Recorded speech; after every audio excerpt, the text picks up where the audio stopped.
Okay जी। अच्छा जी, बिस्मिल्लाहिर्रहमानिर्रहीम। आज हमने क्वेश्चन डिस्कस करना है प्रोफेशनल स्पोर्ट्स क्लब। ये अकाउंटिंग स्टैंडर्ड जो रिसेंट आए हैं उसको समझने के लिए एक अच्छा क्वेश्चन है। इसमें डिफरेंट जो फंड्स अकाउंटिंग है वो सही तरह इन्होंने डिस्कस की हुई है। फंड्स अकाउंटिंग, फंड्स किस तरह से मेंटेन होते हैं, कौन सा फंड कहाँ जाना होता है, फंड्स में जो ट्रांसफर्स होती हैं वो कैसे होती हैं, ये सारी इसमें उसने डिस्कस की हुई है। तो पहले इस क्वेश्चन को देख लेते हैं। ये क्वेश्चन एग्जाम्पल 17 है आपकी बुक की, प्रोफेशनल स्पोर्ट्स क्लब। इस क्वेश्चन में उसने आम क्वेश्चन से हटकर एक ट्रायल बैलेंस दिया हुआ है। आपको ट्रायल बैलेंस दिया हुआ है। वो कहते हैं the following information relates to professional sports club, a non profit organisation.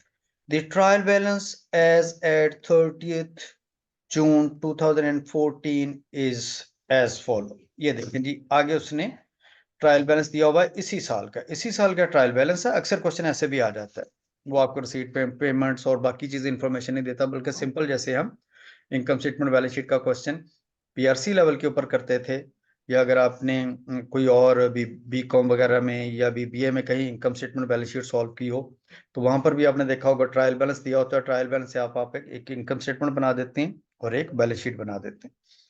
तो यहाँ पर भी ट्रायल बैलेंस दिया हुआ है वहां से हम चीजें लेकर ट्रांसफर कर देंगे इनकम एंड एक्सपेंडिचर अकाउंट और बैलेंस शीट में। तो पहले ट्रायल बैलेंस पढ़ लेते।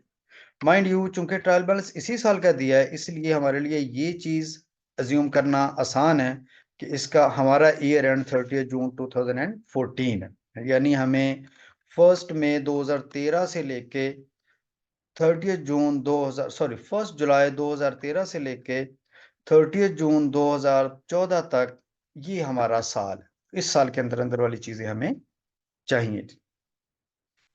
अच्छा जी, सबसे पहले जी ट्रायल बैलेंस पढ़ते हैं। ट्रायल बैलेंस में देखें, उसने आपको ट्रायल बैलेंस में सबसे पहले चीज दी है जनरल फंड्स, यानी ओपनिंग कैपिटल। 1 जुलाई 2013 को जब हमने साल ये शुरू किया था तो हमारा कितना था जी? जनरल फंड्स इतना था। जनरल फंड यहाँ पर नेट एसेट्स को या कैपिटल को कहते हैं। Funds for supporting the young talent 1 जुलाई 2013। 1 जुलाई 2013 जब हमने ये साल शुरू किया तो हमारे एक इसमें SYT के नाम से एक फंड बना हुआ है, सपोर्टिंग द यंग टैलेंट। ये 50 रुपए उसमें पहले ही पड़े हुए। ये कहाँ पर जाना है अभी हमें कुछ पता नहीं, क्योंकि हमें नहीं पता इसकी नेचर क्या है। पहले इसकी नेचर देखेंगे। Funds for gymnasium and training centre 115 रुपए उसमें भी पड़े हुए। इस साल में क्या चेंजेस आई कोई पता नहीं, और ये कौन सा फंड है ये भी कोई पता नहीं। फंड फॉर फ्रेंचाइज 1 जुलाई 2013 3 रुपए इसमें भी पड़े। ठीक है, कोई फ्रेंचाइज खरीदनी थी उसके लिए फंड बना हुआ है, ये भी हमारे पास। तो मैं कह सकता हूं ये जो पहली चार चीजें हमारे पास पड़ी हुई हैं, ये पहली चार चीजें मेरे पास उसके जनरल फंड से रिलेटेड, यानी मेरा कैपिटल ऑफ द एनपीओ है। ठीक हो गया जी, यानी फंड से रिलेटेड कोई चीज होगी। अब इसमें से कौन सा फंड है वो देख लेते हैं इसमें जी। अगर कोई फंड इसमें से एक्सटर्नली जनरेटेड है, यानी एक्सटर्नली रिस्ट्रिक्टेड है रादर, तो हम उसको कहां पर लिखेंगे? वहां पर उसको हम लाइबिलिटी में ले जाएंगे। लेकिन अगर कोई इंडोमेंट है या रिस्ट्रिक्टेड है या जनरल फंड्स हैं तो उसको हम नॉर्मली अपना फंड लिखेंगे। ठीक हो गया जी। तो ये कम से कम तय है कि इन चार चीजों का ताल्लुक बैलेंस शीट के साथ है, और बैलेंस शीट की या इक्विटी साइड से या लायबिलिटी साइड से ताल्लुक है इसका। ये नीचे एडजस्टमेंट में कहीं बताया होगा कि ये कौन से हमारे फंड्स हैं। अच्छा जी, उसके बाद आ जाता है ट्रायल बैलेंस। ट्रायल बैलेंस की नेक्स्ट चीजें आती है लॉन्ग टर्म एसेट्स। ये जाहिर है नॉन करंट एसेट्स हैं। इन्वेस्टमेंट्स और लॉन्ग टर्म एसेट्स और इन्वेस्टमेंट्स जो हैं ये दोनों नॉर्मली नॉन करंट एसेट्स ही होते हैं। इनको हम नॉन करंट एसेट्स में लिखेंगे। अगर इन नॉन करंट एसेट्स में ज़ाहिर है कोई डेप्रिसिएशन अगर कोई हुई होगी तो उस डेप्रिसिएशन को हम इस एसेट को डेप्रिशिएट भी कर देंगे, और डेप्रिशिएट करके उसकी डेप्रिसिएशन इस साल की निकाल देंगे। राइट जी। तो ये दोनों जो हैं ये नॉन करंट एसेट्स हैं, इन्वेस्टमेंट और लॉन्ग टर्म एसेट्स, ये दोनों नॉन करंट एसेट्स, इनको नॉन करंट एसेट्स में लिखा जाएगा। इसके नीचे आ जाएंगे शॉर्ट टर्म बैंक लोन्स हैं और प्रीपेड एंड अक्रूवल एक्सपेंसेस है। शॉर्ट टर्म बैंक लोन्स जो हैं चूंकि हमें ये क्रेडिट साइड पर नजर है, इसका मतलब हमने लोन लिए हुए, ये शॉर्ट टर्म लायबिलिटी है, यानी करंट लायबिलिटी है हमारी। जो अगर बैंक लोन शॉर्ट टर्म के लिए हो, साल के अंदर अंदर, तो जाहिर है करंट लायबिलिटी में लिखे। उसके बाद प्रीपेड एंड अक्रूवल एक्सपेंसेस हैं। डेबिट में जाहिर है प्रीपेड होंगे और क्रेडिट में अक्रूवल होंगे। डेबिट में जो है ये करंट एसेट होता है और जो क्रेडिट है ये करंट लायबिलिटी का हमारा। ठीक हो गया जी। तो ये भी दोनों, जो ये करंट लायबिलिटी है और इनमें एक करंट एसेट है और एक करंट लायबिलिटी है। उसके नीचे बिल्कुल अगर आप जाएं तो हमें नजर आ रहे हैं cash at bank. Cash at bank भी वंस अगेन करंट एसेट है, इसका हमें पता है, ये भी करंट एसेट में लिखा जाएगा। फी फॉर सर्विसेज है। Fee for services, fund raising in various tournaments, contribution, government funding, ये जो चार चीजें आपको, और इन्वेस्टमेंट इनकम, ये यहां से लेके यहां तक, ये 5 चीजें अगर आप गौर करें, fee for services income, fund raising income, contribution income, government funding income, investment income income, तो ये 5 की 5 चीजें जो हैं ये कहां पर लिखी जाएंगी, ये इनकम में लिखी जाएंगी। अनलेस अदरवाइज इनके बारे में अगर कुछ उन्होंने और कहा है तो फिर वो देख लेंगे, लेकिन इनकी इनिशियल नेचर कल भी हमने डिस्कस किया था कि इनकम है। ठीक है, ट्रायल बैलेंस में पहली चीज ये होती है कि हम आइडेंटिफाई करें कि है क्या क्या चीज है। तो इसमें उसने, मैंने बताया जी, पहली 4 चीजें या कैपिटल है या लायबिलिटी, अगली 2 चीजें नॉन करंट एसेट है, अगली 3 चीजें या नॉन करंट लायबिलिटी है या non current, sorry current liability है या करंट एसेट है, और इससे अगली जो 5 चीजें हैं ये 5 की 5 इनकम्स है। ओके जी, नेक्स्ट आ जाए जी। फिर हमारे पास उससे आगे 3 चीजें दी हुई हैं, salaries, rent and utilities and other expenses. ये तीनों हमें पता है जी, 3 के 3 एक्सपेंसेस है। अगर किसी चीज का पता ना चल रहा हो ट्रायल बैलेंस में, सादा रूल ये होता है कि जो चीजें डेबिट में आ रही होती हैं या ये एक्सपेंस होती हैं या एसेट होती हैं। तो जाहिर है सैलरी है, डेबिट में नजर आ रही है, एक्सपेंस है, रेंट एक्सपेंस है, अदर एक्सपेंसेस एक्सपेंस है। ठीक होगा। और अगर क्रेडिट में नजर आ रही हैं, जैसे फी फॉर सर्विसेज वगैरह, ये सारी सारी देखें चीजें आपको क्रेडिट में नजर आ रही हैं, तो क्रेडिट में ये आमतौर पर या इनकम होती है या लायबिलिटी होती है। तो ये सारी की सारी चीजें हमें पता है कि इनकम है, तो फिर ये इनकम में लिखी जाएगी। राइट जी। इसके बाद नेक्स्ट हमारे पास जो चीज चाहिए, एडजस्टमेंट्स में चलते हैं और एडजस्टमेंट्स में देखते हैं क्या क्या चीजें हैं जी। देखिए एडजस्टमेंट में हम जाते हैं,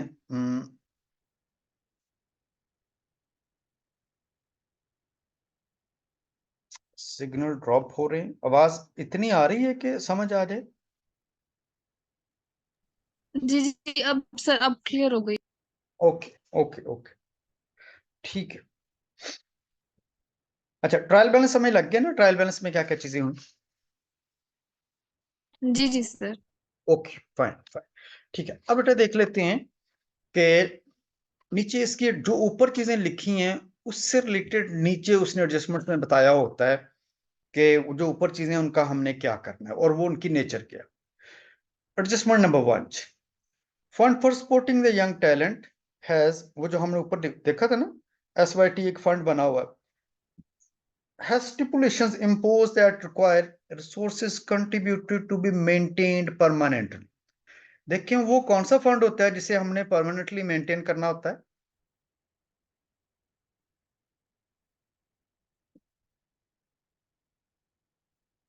मेरी आवाज आ रही जी। ऐसा फंड जिसे हमने परमानेंटली मेंटेन करना होता है वो कौन सा फंड सर होता है। क्या पूछा आपने? मैंने पूछा जिस फंड को हमने परमानेंटली मेंटेन करना होता है वो कौन सा फंड होता है।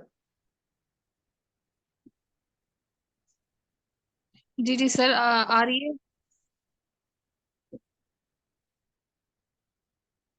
एंडोमेंट। एंडोमेंट फंड, शाबाश, वेल डन। तो इसका मतलब है ऊपर जो हमें फंड नजर आ रहा था SYT वाला, वो इंडोमेंट फंड है, तो वो तो इक्विटी में जाएगा। कल मैंने बताया था कि अगर कोई इंडोमेंट फंड है तो वो इक्विटी में जाएगा, उसे हमने इक्विटी में लिखना। द अबव कंट्रीब्यूशन, अब उसके बारे में इसने बताया, the above contribution received include ₹15 million contribution related to SYT to be maintained permanent. कहता ऊपर जो आपको कंट्रीब्यूशन की अमाउंट नजर आ रही थी ट्रायल बैलेंस में, ये वाली 4 कितनी 494 की, कहता है इसमें से 15 रुपए जो है वो हमने यहाँ, वो इससे रिलेटेड नहीं है बल्कि वो किससे रिलेटेड है, एंडोमेंट फंड से। इसका मतलब है जब हम कंट्रीब्यूशन इनकम लिखने लगेंगे तो 494 नहीं लिखेंगे बल्कि उसमें से 15 रुपए निकाल देंगे और उसे उसे किस में शामिल कर देंगे, SYT में शामिल कर देंगे। ठीक होगा जी, ये आपने याद रखना है जब हम करने लगेंगे। The investment income of rupees sir 144 ये पॉइंट मिलियन करेक्ट। इंक्लूड्स जी। ये पॉइंट कैसे है सर, ये रिपीट करें। मैं करता हूं। कहता है कि ऊपर हमारे कंट्रीब्यूशन नजर आ रही थी ना, ये 494 की ट्रायल बैलेंस में। जी सर। इस 494 में वो कहता है 15 रुपए जो हैं उसका तल्लक इस वाले फंड के साथ है, ये जो fund for supporting the young talent है। ठीक हो गया जी, यानी इसका मतलब है इस जी 494 में से हम 15 रुपए निकाल के किस में शामिल कर देंगे, 50 रुपए में। तो बाकी जो है वो कितना बच जाएगा इसमें से, अगर 494 में से 15 रुपए में निकाल दूं तो बाकी 479 बचेगा मेरे पास। तो मैं 479 को अपने कंट्रीब्यूशन इनकम लिखूंगा। ठीक हो गया जी। जी फिर वो दूसरा कहता है the investment income of rupees 144 million includes rupees 6 million that is externally restricted to be added to principal amount of resources for SYT to be maintained permanently।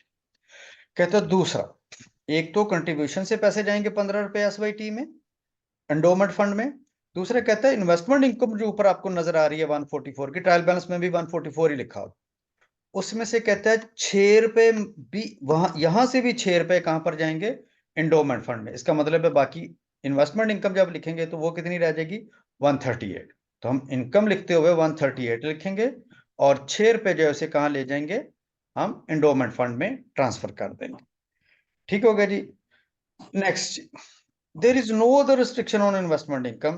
As part of the agreement with the contribution of SYT, PSC is required to allocate rupees 5 million from general funds to the SYT fund annually। ठीक हो गया जी। कहता है इसके अलावा जो internally restriction है वो ये है कि कंपनी के जो अपने जो लोग हैं उन्होंने ये कहा है कि हम अपने पैसों में से भी, माइंड यू NPO के जो अपने पैसे होते हैं वो कौन से होते हैं, जनरल फंड्स। जब भी वो कहेगा कि अपने पैसों से तो उसका मतलब है जनरल फंड से भी 5 रुपए निकाल कर किस में ट्रांसफर कर दिए जाएंगे, 50 रुपए में। तो यहां से 5 रुपए निकलेंगे और इसमें 5 आ जाएंगे। तो अभी सिर्फ हमने इस फंड को डिस्कस किया, इस फंड के बारे में उसने कहा कि 15 रुपए कंट्रीब्यूशन से इसमें शामिल किए जाएंगे, 6 रुपए इन्वेस्टमेंट इनकम से शामिल किए जाएंगे और 5 रुपए जनरल फंड से भी यहाँ पर ट्रांसफर किए जाएंगे। ये हम जब बनाएंगे तो इंशाल्लाह वहां पर ये आपको याद रहेगा। आपने जी, हमने ये जो SYT फंड था इसके बारे में हमें पता चल गया कि इसका टोटल जो होना चाहिए वो 50 प्लस 15 प्लस 6 होगा। वैसे आगे जाके इसकी कैलकुलेशन भी कर लेते हैं। आई होप जी ये बात यहाँ तक क्लियर है जी। ठीक हो गया जी, पहला पॉइंट हमारा क्लियर हो गया जी। जी सर। नेक्स्ट आ जाए जी, दूसरा पॉइंट। दूसरे पर कहता है fund for gymnasium and training centre has stipulation imposed externally that it shall be used exclusively for building a gymnasium and training center in Nawabpur town. पहले तो ये बताएं कि इस फंड की, ये जो जिम्नेजियम वाला फंड आपको याद होगा जी, ये देखें, ये जो फंड फॉर जिम्नेजियम है इसकी नेचर क्या है। कहता है इसके ऊपर एक्सटर्नल रिस्ट्रिक्शन है, एक्सटर्नल स्टिपुलेशन है, यानी हमें एक्सटर्नल रिस्ट्रिक्शन इसके ऊपर लगी है कि ये सिर्फ और सिर्फ बिल्डिंग बनाने के लिए यूज होगा। तो अगर किसी के ऊपर एक्सटर्नल रिस्ट्रिक्शन हो तो वो क्या बन जाती थी हमारी,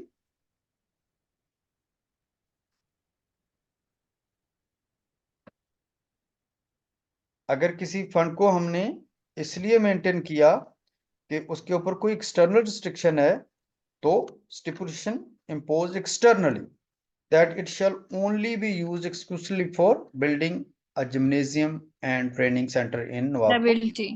शाबाश। तो ये हमारा, एक्सटर्नल हो तो लाइबिलिटी। शाबाश। इसका मतलब है ये जो फंड फॉर जिम्नेजियम है this is not our equity. इसे हमने कहाँ लिखना है, इसे हमने नॉन करंट लायबिलिटी में लिखना। ठीक हो गया जी। तो ये नॉन करंट लायबिलिटी में सर जाएगा।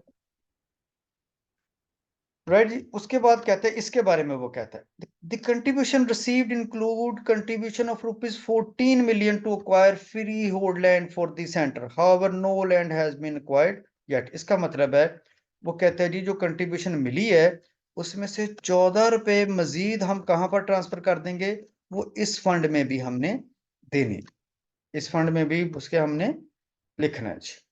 ठीक हो गया जी।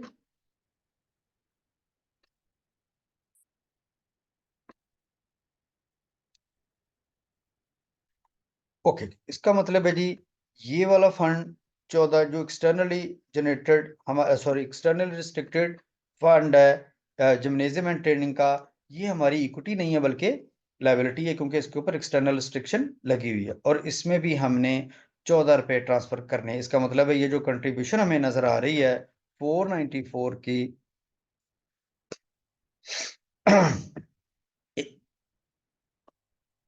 ये कंट्रीब्यूशन जो नजर आ रही है 494 की, इस कंट्रीब्यूशन में से ₹14 चले जाएंगे जिम्नेजियम में और ₹15 कहां पर चले जाएंगे, इंडोमेंट।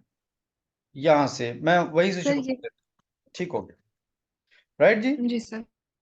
तो पहले 2 पॉइंट्स मेरे क्लियर हो गए। पहला पॉइंट में मैंने बताया जी, जो पहला पॉइंट है this is related to equity, ये इंडोमेंट फंड है। जो दूसरे वाला जिम्नेजियम वाला फंड है this is not equity but this is liability. और इसमें हमने इस वाले फंड में ट्रांसफर्स कौन कौन सी होंगी, ₹15 कंट्रीब्यूशन से जाएंगे, ₹6 इन्वेस्टमेंट इनकम से चले जाएंगे और ₹5 बिजनेस खुद भी उसमें डालेगा, रादर एनपीओ उसमें खुद डालेगा। जबकि जो दूसरा फंड है हमारा उसमें सिर्फ कंट्रीब्यूशन से ₹14 जाएंगे, क्योंकि वो उसके ऊपर एक्सटर्नल रिस्ट्रिक्शन वही है जो हमने लगाई हुई है कि ये भी फ्री होल्ड नेट वगैरह खरीदने के लिए हमने फंड बनाया हुआ है। राइट जी, यहां तक आई होप बात क्लियर है। तीसरा कहता है जी last year the trustee of PSC imposed stipulation to create a fund for acquiring a franchise in a popular league and approved ₹3 million to be transferred this year as well। कहता है जी ये जो PSC ऊपर आपको एक नजर आ रहा था ना, फंड फॉर फ्रेंचाइज, ये देखिए फंड फॉर फ्रेंचाइज ₹3। कहता है ये पिछले साल कंपनी एनपीओ के ट्रस्टी, एनपीओ का ट्रस्टी बाय द वे जो आपके डायरेक्टर्स वगैरह होते हैं, यानी इंटरनल रिस्ट्रिक्शन लगाई हुई थी, उन्होंने खुद ही एक फंड क्रिएट किया कि हम इससे एक फ्रेंचाइज खरीदेंगे। ठीक हो गया जी। इसका मतलब है पहले तो हमें ये देखना है कि इस फंड की नेचर क्या है। इस फंड की चूंकि इंटरनली रिस्ट्रिक्टेड है, नंबर 1 तो ये है कि ये इक्विटी है क्योंकि एक्सटर्नल रिस्ट्रिक्टेड नहीं। और वो जो ₹3 पहले हैं, कहता है मजीद ₹3 इसमें शामिल किए जाएंगे। कहां से, क्योंकि इंटरनल रिस्ट्रिक्शन है तो कहां से किसी और का नाम नहीं आ रहा, तो हम अपने जनरल फंड्स में से ही पैसे निकाल कर इसमें निकालेंगे। जैसे इंडोमेंट फंड में ₹5 इंडोमेंट फंड में जाएंगे जनरल फंड से, कहता है ₹3 हम जो ये जो फ्रेंचाइज के लिए फंड बनाए इसमें भी ट्रांसफर करेंगे। राइट जी, ये भी हम इंशाल्लाह जब बनाएंगे तो देख लेते हैं इसका भी हम। नेक्स्ट आगे, द कंट्रीब्यूशन रिसीव्ड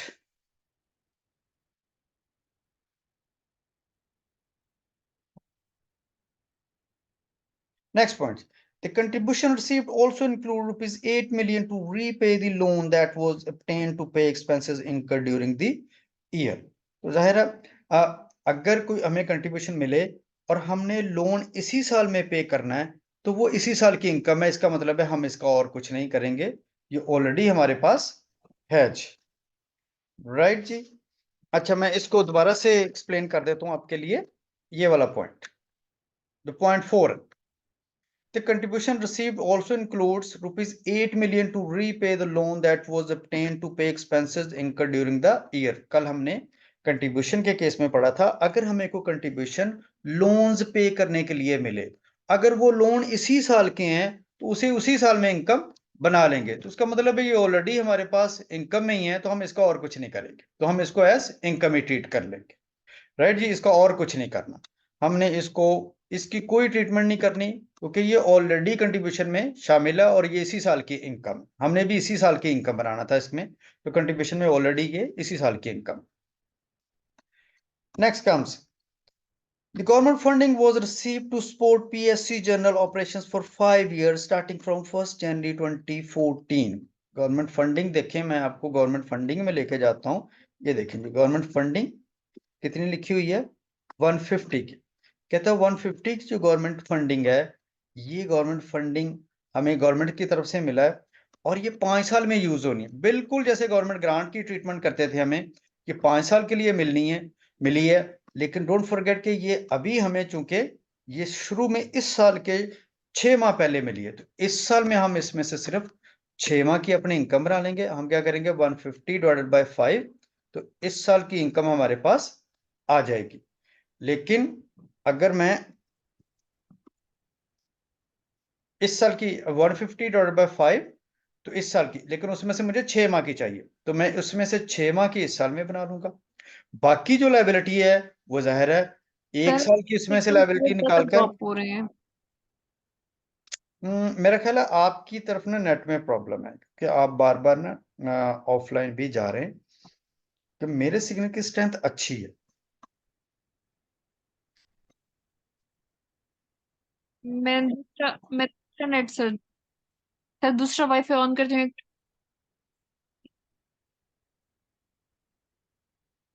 चले, मैं इसको रिकॉर्ड बहरहाल कर लेता सर हूँ। जस्ट 1 मिनट देंगे, मैं दूसरा वाईफाई। ठीक है। सर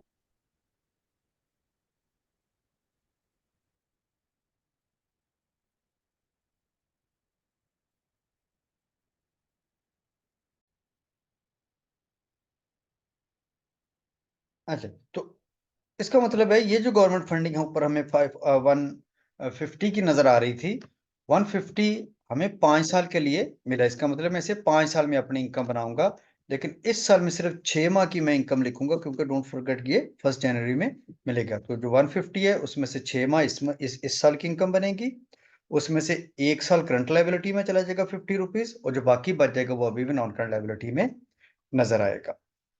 अच्छा, नेक्स्ट पॉइंट है 6 point, long term assets in the trial balance include rupees free hold land of 20 million. जो ऊपर नेट एसेट्स नजर आ रहे हैं आपको, उसमें से कहता है 20 रुपए लैंड से रिलेटेड है। ये क्यों बताया उसने, ये निकालने है क्योंकि डिप्रिशिएट करना होगा, तो जहर लैंड डिप्रिशिएट नहीं होती, तो ये 20 रुपए उसमें से निकाल देंगे, पहले डिप्रिसिएशन लेते हुए सिर्फ ये 20 रुपए उसमें से निकल जाएंगे। And collection of rupees 8 million, क्योंकि कलेक्शंस ने भी डिप्रिशिएट नहीं होना, इसको भी अलग से हम कलेक्शन का एसेट लिखेंगे। ठीक हो गया जी।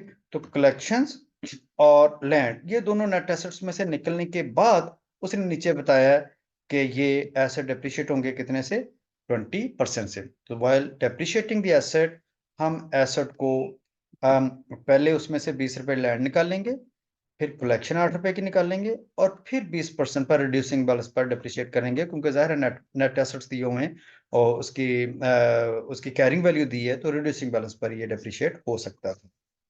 राइट जी। तो इंफॉर्मेशन हमने सारी पढ़ ली। उसने कहा एक तो इनकम एंड एक्सपेंडिचर अकाउंट बनाएं जी, एक बैलेंस शीट बनाएं, और एक statement of changes in net asset, statement of changes in equity भी बनाएं। तो वन बाय वन जी मैं अब आपको नीचे आंसर में लेके जाना चाहता हूं। पहले देखें इनकम एंड एक्सपेंडिचर अकाउंट। देखिए इनकम एंड एक्सपेंडिचर में ट्रायल बैलेंस में आपको कितनी इनकम्स दी हुई थी, फी फॉर सर्विसेज दी हुई थी, फंड रेजिंग दी हुई थी, कंट्रीब्यूशन दिया हुआ था, गवर्नमेंट फंडिंग दी हुई थी, इन्वेस्टमेंट इनकम दी हुई थी। ठीक हो गया जी। इनको वन बाय वन देख लेते हैं, अभी आपने आगे फिगर्स नहीं देखनी, वन बाय वन देखें। देखिए फी फॉर सर्विसेज दी हुई है ट्रायल बैलेंस में 340 की, एज इट इज लिख दी जाएगी। फंड रेजिंग प्रोसीड्स उसने दिए हुए थे, हम उसको एज इट इज लिख देंगे। ठीक हो गया जी। अच्छा, कंट्रीब्यूशन, जी इंशाल्लाह। अच्छा जी, ऊपर सारी चीजें पढ़ने के बाद मैंने बताया जी हमने इनकम एंड एक्सपेंडिचर अकाउंट बनाना था। इनकम एंड एक्सपेंडिचर अकाउंट में ये देखें 5 इनकम्स लिखी हुई हैं, ये 5 इनकम्स में हमने एज इट इज इनकम लिख दी। फी फॉर सर्विसेज दी हुई थी, लिख दी। फंड रेजिंग प्रोसीड्स दिए हुए थे 15 रुपए के, लिख दिए। कंट्रीब्यूशन उसने आपको याद होगा कितनी दी हुई थी, 494 की। हम ये सारी इनकम नहीं लिख सकते, क्यों, क्योंकि उसने कहा था 15 रुपए इंडोमेंट फंड में जाएंगे और 14 रुपए जो उसकी एक्सटर्नल फंडिंग है, एक्सटर्नल रिस्ट्रिक्शन वाला फंड था, वहां पर जाएंगे। इसका मतलब है जो बाकी बचेगी वो हमारी इनकम है। ये दोनों आपको दूसरे फंड्स में नजर आएंगे। गवर्नमेंट फंडिंग, गवर्नमेंट फंडिंग में हमें पैसे मिले थे 150 के, लेकिन मैंने बताया था ये हमें 6 माह पहले मिले। इसका मतलब है इस साल में सिर्फ 6 माह की इनकम जाएगी। 150 डिवाइड बाई 5 मल्टीप्लाई बाय 6/12, तो 15 रुपए इधर आ जाएगी। बाकी एक साल की करंट लायबिलिटी में चली जाएगी, और बाकी जो बच जाएगी वो नॉन करंट में चली जाएगी। वो हम पर भी देख लेते हैं। इन्वेस्टमेंट इनकम से, इन्वेस्टमेंट इनकम अगर आपको याद हो 144 की नजर आ रही थी, लेकिन अगर आपको याद हो उसने कहा था इसमें से 6 रुपए एक फंड में ट्रांसफर करने हैं, तो जो बाकी बचेगी वो हम इनकम लिख सकते हैं। ये 6 रुपए वहां पर फंड में नजर आएंगे। राइट जी। एक्सपेंडिचर में आज सैलरीज एज इट इज आ जाएंगी, दी हुई है। Rent and utilities as it is आ जाएंगे। Other expenses as it is आ जाएंगे। अच्छा, डेप्रिसिएशन आ गई। डेप्रिसिएशन के बारे में आपको याद है एसेट दिए हुए थे 428 के। एडजस्टमेंट में उसने कहा था इस 428 में 20 रुपए की लैंड है, जाहिर है उसने डेप्रिशिएट नहीं होना, निकाल दें। और 8 रुपए की कलेक्शन है, इन्होंने भी डेप्रिशिएट नहीं होना, वो भी निकाल दें। तो जो बाकी हमारे पास बचेगा, डेप्रिसिएशन किस पर ली जाएगी? 428 माइनस 8 कलेक्शन माइनस 20 जो लैंड है, तो बाकी जो है वो डेप्रिसिएशन यहाँ पर नजर आएगी 80 रुपए की। तो डेप्रिसिएशन निकालते हुए सिर्फ डेप्रिसिएशन निकालने के लिए ये दोनों निकाल दीजिए। राइट जी। और डेप्रिसिएशन लैंड सर भी ये निकल जाती। 8 जी जल्दी पूछे। ये 8 कौन सा है? ये उसने एडजस्टमेंट में बताया हुआ है कि इस 428 में एक कलेक्शन भी एसेट होता है, वो भी डेप्रिशिएट नहीं होता, इसलिए हमने उसको निकाल दिया था। डेप्रिशिएट नहीं, हमें तो डेप्रिसिएशन चाहिए ना। 428 में सर जाहिर है 20 भी डेप्रिशिएट नहीं होना, 8 भी डेप्रिशिएट नहीं होना। जो बाकी 400 है उसने डेप्रिशिएट होना है, उसकी डेप्रिसिएशन उसने 20% बताई हुई है, वो हम लिख देंगे। ठीक हो गया जी। अच्छा, इसकी रिकॉर्डिंग चेक कर लें। नेक्स्ट आ जाए जी, हम आते हैं बैलेंस शीट। देखिए बैलेंस शीट में सबसे पहले एसेट्स हैं, 428 के एसेट्स हैं। इसमें से 8 रुपए कलेक्शन के निकाल दिए। क्यों? क्योंकि उसने नीचे अलहदा लिख दिया। वैसे ना भी निकालें तो कोई फर्क नहीं पड़ेगा, आप बेशक इसके अंदर ही लिखते हैं कैपिटल एसेट्स इंक्लूडिंग कलेक्शन, तो यहीं पर लिख दे, लेकिन उसने निकाल के अलहदा लिख दिए, इसलिए 428 में से वो तो निकल गए, और 7 डेप्रिसिएशन भी निकल गई, और 340 के एसेट्स आप यहाँ पर लिख देंगे। तो 428 माइनस कलेक्शन माइनस 80 जो डेप्रिसिएशन है, तो ये लेती। इस कलेक्शन को उसने अलहदा से नीचे एज एसेट लिख दी। राइट जी। इन्वेस्टमेंट भी उसने दी हुई है, तो investment as it is asset लिख दिया जी। उसके बाद करंट एसेट्स दिए हुए, प्रीपेड एक्सपेंस भी, कैश एट बैंक भी ट्रायल बैलेंस में दिए, एज इट इज लिख देंगे। अच्छा जी, उसके बाद नीचे में फंड में अभी नहीं जा रहा जी, करंट लाइबिलिटीज में आ जाए। नॉन करंट लाइबिलिटीज में देखें, डॉफिड गवर्नमेंट ग्रांट मिली थी ना हमें, 150 में से 15 रुपए हमने कमा लिए वो, और 30 रुपए जो है ये करंट लाइबिलिटी में चले जाएंगे, वो जैसे गवर्नमेंट ग्रांट में करते हैं, एग्जैक्टली वही। 150 में से 15 रुपए हमने इस साल कमा लिए, बाकी बचे 150 45, उसमें से 30 रुपए करंट लाइबिलिटी है, बाकी 105 जो है ये नॉन करंट लाइबिलिटी। तो ये जो 30 रुपए है ये नीचे करंट लाइबिलिटी में आपको नजर आ रहे होंगे, ये देखें, ये यहाँ से इधर आ गए हमारे पास। डेफर्ड कंट्रीब्यूशन में ये भी याद होगा जी, हमने एक फंड जो है उसे इक्विटी नहीं बनाया था, उसे लाइबिलिटी बनाना था, तो वो 115 था, उसमें आपको याद होगा 14 रुपए जो थे ट्रांसफर हुए थे ना ऊपर से, जो हमने निकाल के इधर लिखे हैं, तो वो 14 रुपए निकाल के, इसका मतलब है ये फंड अब 115 नहीं है बल्कि 129 का लिखा जाएगा जी। इसके नीचे आ जाएंगे करंट लाइबिलिटीज है, तो करंट लाइबिलिटीज में एक तो वो जो है current portion of the government grant है, वो इधर लिखा जाएगा। शॉर्ट टर्म बैंक भी दिए हुए, अक्रूड एक्सपेंसेस भी दिए, ये भी इधर लिख दिए जाएंगे। जिससे मैं आपको बताना चाहता हूँ, ये general fund, endowment fund, franchise fund, ये 3 इक्विटी थी ना अब हमारी, तो इनमें चूंकि ट्रांसफर वगैरह भी थे, तो इसका हमने एक अलहदा statement of changes in equity बनाना। देख, general funds, endowment fund, franchise, आपको ट्रायल बैलेंस में ओपनिंग बैलेंस ये नजर आ रहा था, ये नजर आ रहा था, ये नजर आ रहा था। इसमें से जनरल फंड जो होता है, इसमें जो हमने इनकम एंड एक्सपेंडिचर से हमें जो फायदा हुआ था सरप्लस, वो इसमें ऐड कर दिए जाएंगे। आपको याद होगा जी, जनरल फंड से 3 रुपए उसने कहा था निकाल कर फ्रेंचाइज में ट्रांसफर करने हैं, वहां पर ट्रांसफर कर दिए। जनरल फंड में से कहते जी 5 रुपए किस में से जाने थे, उसमें इंडोमेंट फंड में भी जाने थे, उधर भी हमने ट्रांसफर कर दिए। तो जनरल फंड में से जो जो ट्रांसफर होनी थी, जो ऐड होना था ऐड कर दिया, जो जाने थे उन्हें निकाल दिया। इंडोमेंट फंड शुरू में 50 रुपए का था, इसमें 15 रुपए आपको याद होगा जी कंट्रीब्यूशन वाले ऐड हुए, इन्वेस्टमेंट इनकम का भी 6 रुपए ऐड हुए, और ये भी हमने डिस्कस कर लिया था। फ्रेंचाइज शुरू की थी 3 रुपए से, उसने कहा था मजीद 3 रुपए जनरल फंड से ट्रांसफर होंगे, वो भी हमने ट्रांसफर कर दिए। तो ये देखिए तीनों का, इसका टोटल 6 रुपए, इसका टोटल 76 रुपए, इसका टोटल 129 रुपीज। तो ये तीनों फंड्स जो है हमने यहाँ पर लिख दिए जी। ये देखिए जी, सबका टोटल यहाँ पर आ गया मेरे पास, तो हमने इसको ऐसे फाइनलाइज कर दी। दैट्स इट जी। इसका जो मेन चीज था कि हमने फंड्स को ट्रांसफर कैसे करना है वो भी हमने सीखा। और इस क्वेश्चन को मैं रिकॉर्डिंग भेज दूंगा, आप इसको जरा एक दफा देख लीजिएगा। और बाकी अगर कोई क्वेश्चन हो तो फिर मुझसे व्हाट्सएप पे पूछ लेना। इस पूरी रिकॉर्डिंग को मैं आपके लिए भेज दूंगा जी, आप देख लेना इसको। जी ठीक है सर, इंशाल्लाह। ठीक हो गया जी।